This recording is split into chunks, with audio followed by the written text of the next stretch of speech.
Okay, so let's break it down a little bit, and let's begin with the question of who is the strongest market in the world? It's not even close. Greg, this whole global economy right now is being drawn by the US economy, which is doing wonderfully well due to a number of factors. Quantitative easing might be one of them. Certainly the tax breaks that the consumer got. The US is a consumer-driven economy by and large. Small business drives the US economy, not large business, feed-through entities, etc., etc.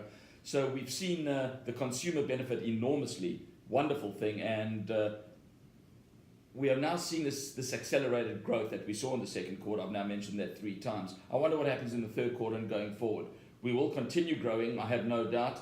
I am certainly very skeptical as to whether we have any bumps in the road in terms of recession in the very near future. Down the road, we will see one, of course. There are cycles. But the US economy is driving this global economy right now. China is slowing. China's slowing quite quickly, I might add. India's growing. Emerging markets are tumbling to all it, and they're not in equity market performance perhaps, but their currencies, and there are real issues in emerging markets. Europe is no fireball at the moment. So what's driving the world economy? The US. Okay, so let's unpack that even further, right? So the longest bull market, no one's really shouting about it. Everyone's wondering when it's going to end.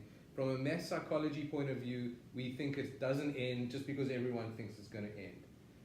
The US was the quickest to inject QE money into the system, and has been slowly taking it out the system. So by all means, one would say the Keynesian approach has actually benefited and worked for the United States. So that's the first thing I would throw out there.